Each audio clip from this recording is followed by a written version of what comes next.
안녕하세요.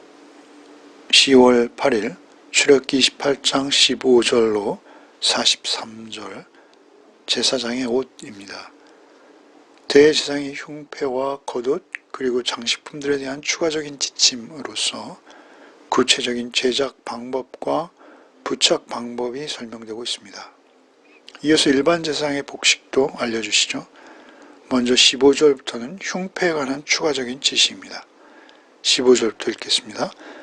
너는 판결 흉패를 에봇 짜는 방법으로 금실과 청색, 자색, 홍색 실과 가늘게 꼰 배실로 정교하게 짜서 만들되 길이와 너비가 한 뼘씩 두 뼘으로 네모 반듯하게 하고 그것에 네 줄로 보석을 물리되 첫 줄은 홍보석, 황옥, 녹족이요 둘째 줄은 석류석, 남보석, 홍만호요 셋째 줄은 호박, 백만호, 자수정이요 넷째 줄은 녹보석, 호만호, 벽옥으로 다 금태에 물릴지니 이 보석들은 이스라엘 아들들의 이름대로 12이라 보석마다 12지파에 한 이름씩 도장을 새기는 법으로 새기고 순금으로 눕군처럼 따은 사슬을 흉패 위에 붙이고 또 금고리들을 만들어 흉패 위 곧 흉패 두 끝에 그 두 고리를 달고 따은 두 금사슬로 흉패 두 끝 두 고리에 꿰어 매고 두 따은 사슬의 다른 두 끝을 에봇 앞 두 어깨바지의 금태에 매고 또 금고리들을 만들어 흉패 아래 양쪽 가 안쪽 곳 에봇에 닿는 곳에 달고 또 금고리들을 만들어 에봇 앞 두 어깨바지 아래 매는 자리까지 자리 가까운 쪽 곧 정교하게 딴 띠 위쪽에 달고 청색끈으로 흉패 고리와 에봇 고리에 꿰어 흉패로 정교하게 짠 에봇 띠 위에 붙여 떨어지지 않게 하라. 아론이 성소에 들어갈 때 이스라엘 아들들의 이름을 기록한 이 판결 흉패를 가슴에 붙여 여호와 앞에 영원한 기념을 삼을 것이니라. 너는 우림과 둠빔을 판결 흉패 안에 넣어 아론이 여호와 앞에 들어갈 때 그의 가슴에 붙이게 하라. 아론은 여호와 앞에서 이스라엘 자손의 흉패를 항상 그의 가슴에 붙일지니라.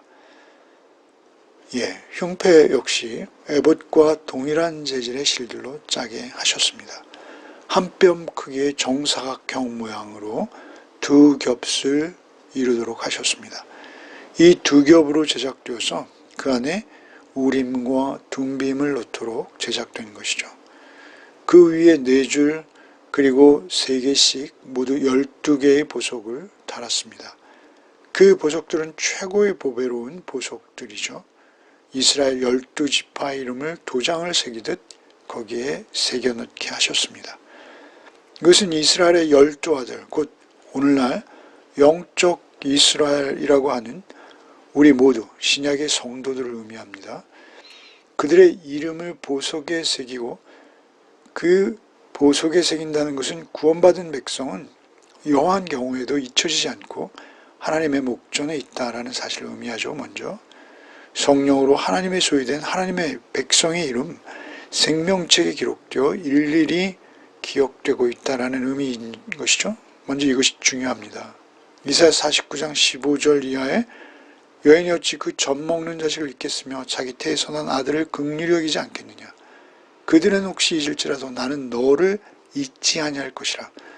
내가 너를 내 손바닥에 새겼고 너의 성벽이 항상 내 앞에 있나니.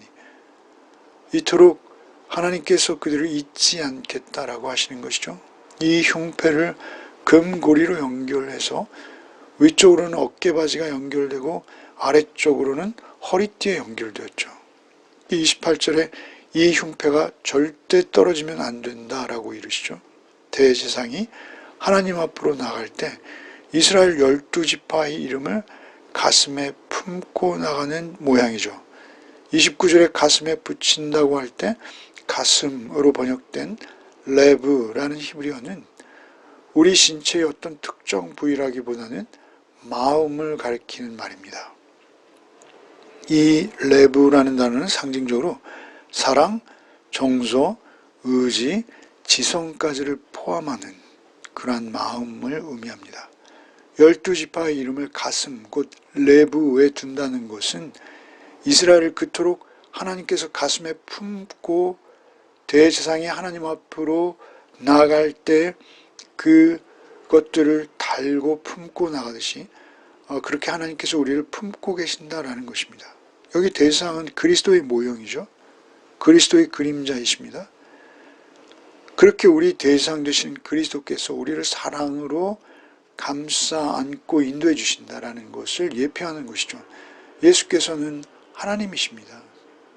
그렇게 하나님께서 우리를 품어주시는 것이죠. 특별히 30절에 우림, 즉 빛들, 또한 둠밈, 이것은 온전함들이라는 의미입니다.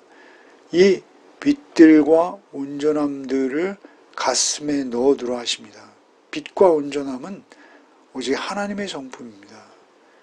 인간이 자체로 빛이 될 수 없습니다. 인간이 온전할 수도 없습니다. 이것이 인간이 온전하지 못한 존재라는 것은 영원한 성경의 진리입니다. 곧 빛들과 온전함들을 가슴에 품고 판결 곧 재판하라는 것입니다. 빛과 온전함은 오직 하나님의 것이죠. 오늘날 영적인 제사장인 성도는 하나님의 뜻에 자신의 판단, 자신의 판결을 모두 맡기라라는 말씀이죠. 또한 빛이라는 단어와 완전함이라는 단어는 히브리어의 알파벳 첫 글자와 마지막 글자로 구성되어 있습니다. 우리가 흔히 헬라어로 되어 있는 그 자주 쓰는 표현 가운데 하나가 알파와 오메가 되신 하나님이라는 표현을 쓰죠. 그래서 이 히브리어의 처음 알파벳과 마지막 알파벳으로 되어진 단어를 특별히 쓴 것은 이건 워드플레이라고 보는 것이죠. 처음과 마지막 되신 하나님, 우리를 만드시고 또 우리의 마지막까지 거두어 주실 하나님, 그런 의미가 포함되어 있는 것입니다. 판결의 도구로 보이는 것들을 가슴의 흉패 안에 넣어두라고 하신 이유, 무엇일까요? 하나님의 판결을 염두에 두고 살아가라는 것이죠. 하나님을 두려워하며 그 앞에 늘 나의 모습을 비추며 사는 것이 지혜요 생명이라고 강조하시는 것이죠. 31절부터 읽겠습니다. 너는 에봇 받침 겉옷을 전부 청색으로 하되 두 어깨 사이에 머리 들어갈 구멍을 내고 그 주위에 갑옷 깃같이 깃을 짜서 찢어지지 않게 하고 그 옷 가장자리로 돌아가며 청색 자색 홍색 실로 성류를 수놓고 금 방울을 간격을 두어 달되 그 옷 가장자리로 돌아가며 한 금방을 한 성류 한 금방을 한 성류가 있게 하라. 아론이 입고 여호와를 섬기러 성소에 들어갈 때와 성소에서 나올 때 그 소리가 들릴 것이라. 그리하면 그가 죽지 아니하리라. 너는 또 순금으로 패를 만들어 도장을 새기는 법으로 그 위에 새기되 여호와께 성결이라 하고 그 패를 청색끈으로 관 위에 매되 곧 관 전면에 있게 하라. 이 패를 아론의 이마에 두어 그가 이스라엘 자손이 거룩하게 드리는 성물과 관련된 죄책을 담당하게 하라. 그 패가 아론의 이마에 늘 있으므로 성물을 여호와께서 받으시게 되리라. 먼저 청색의 겉옷을 입으라 하십니다. 청색은 사랑, 자비 이런 것을 나타내는 색이죠. 동시에 하늘색이죠. 그 겉옷의 단에다가는 방울을 달라 하십니다. 제사의 행동은 늘 신중하며 경건해야 했기에 그렇게 그렇게 명령하신 것이죠. 하나님 앞에 섬기는 일은 특권이 분명합니다. 그러나 늘 경건해야 하고 하나님 앞에 있기에 늘 긴장해야 되는 위험한 일이기도 합니다. 특권이 거룩의 책임을 면책해 주지 않는다는 것이죠. 제사장은 늘 하나님의 임재를 사모하면서도 하나님의 임재를 감당하도록 깨어서 마음을 지켜야 하는 것입니다. 경건과 경외가 있어야 되는 것이죠.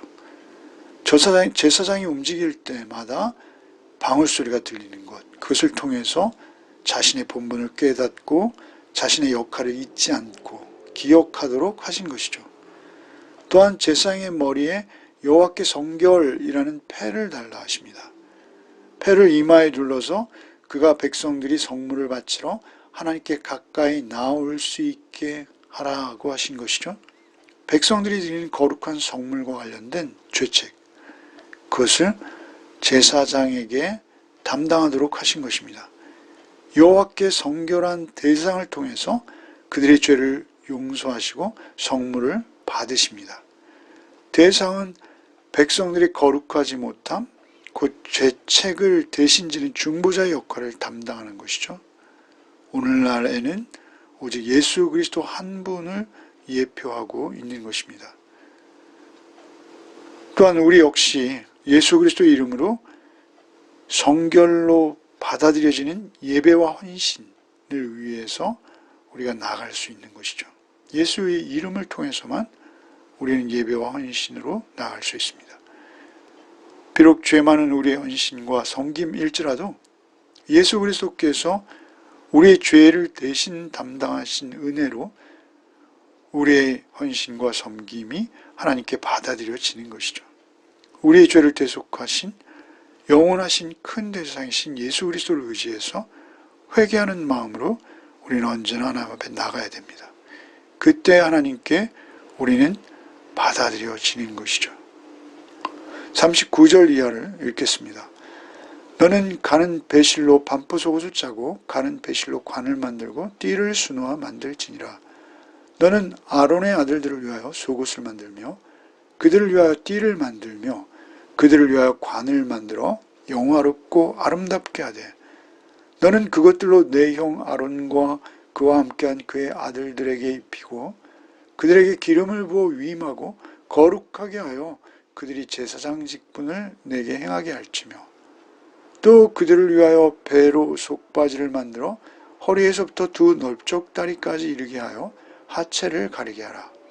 아론과 그의 아들들이 회막에 들어갈 때나 제단에 가까이 하여 거룩한 곳에 섬길 때 그들을 입어야 죄를 짊어진 채 죽지 아니하리니 그것들을 입어야 죄를 짊어진 채 죽지 아니하리니 그와 그의 후손이 영원히 지킬 규례니라. 대상의 화려하고 장엄한 복장과 달리 일반 제사장의 복장은 매우 단순하고 간추합니다.